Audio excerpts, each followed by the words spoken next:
कितने लोगों के बारे में ये अंदाजा लगाया जा रहा है मलबे में दबे हो सकते हैं, और जो लोग, जो यात्री इसमें सवार थे, उन्हें कहां ले जाया गया है? अस्पताल में भी लोगों को भर्ती कराया जा रहा है, वो तस्वीरें भी आ रही हैं।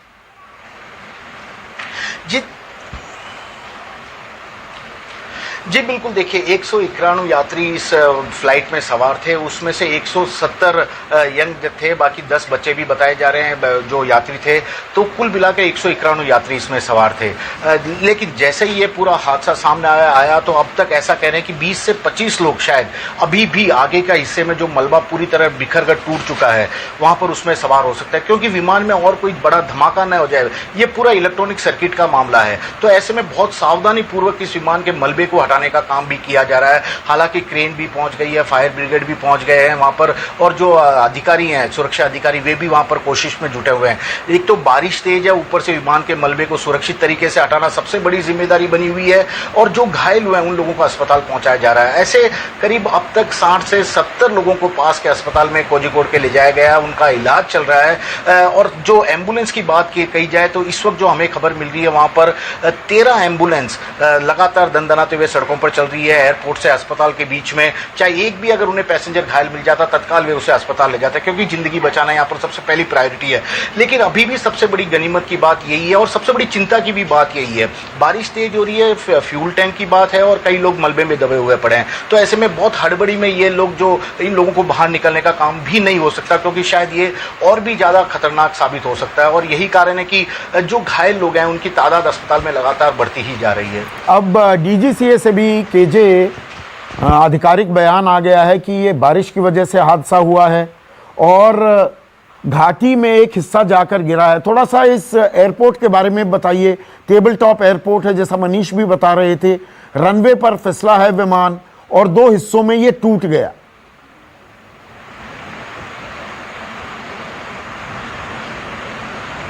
जी बिल्कुल, देखिए यदि केरल के तमाम एयरपोर्ट की बात की जाए, केरल एक पहाड़ी इलाका है, खूबसूरत इलाका, वहाँ मैदान आपको शायद बहुत कम मिलेंगे, तो इन पहाड़ों को काट के ही वहाँ पर एयरपोर्ट मेनली बसाया जाता है। तो उसी के तहत कोझिकोड एयरपोर्ट भी बसा है।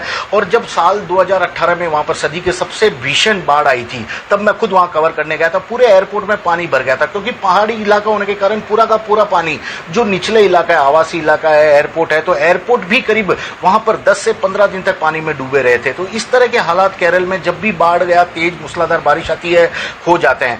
और पिछले 4 दिनों से जो लगातार तेज मूसलाधार बारिश हो रही है, उसी के चलते इस एयरपोर्ट के कई हिस्से में भी पानी भरा हुआ था। हालांकि रनवे को लगातार साफ किया जा रहा था, और ये फ्लाइट दुबई से आ रही थी, बाकायदा एटीएस ने इसे बोला था, लैंडिंग की परमिशन दी थी, उसी परमिशन के बाद उतरा।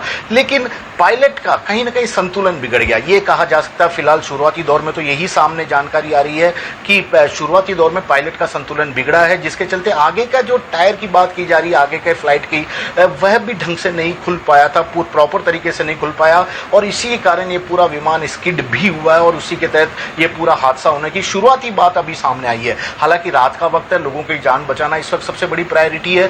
जांच होगी, डीजीसीए ने जैसा कहा है, लेकिन एक बड़ा हादसा और एक बुरा दिन केरल के जनता के लिहाज से कहा जा सकता है, क्योंकि सुबह भूस्खलन की घटना, जैसे हम बार बार बता रहे थे, अभी भी भूस्खलन में घटना में करीब 13 लोगों की मौत की अब तक सामने खबरें आई है, जबकि 30 लोग अभी भी लापता हैं। उनकी खोज की जा रही है वायुसेना के हेलीकॉप्टर के जरिए।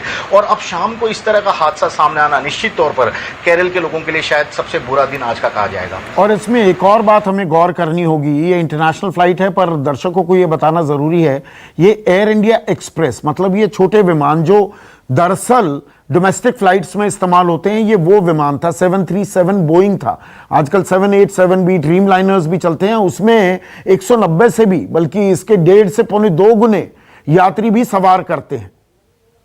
कीजिए। नमस्कार, मैं हूं संदीप चौधरी। अगर आपको ये वीडियो पसंद आया हो तो इसे लाइक और शेयर जरूर करें, और हां, हमें सब्सक्राइब और फॉलो करना ना भूलें, ताकि आप देश और दुनिया की कोई खबर मिस ना करें। तो जुड़िए हमारे साथ और देखते रहिए News 24।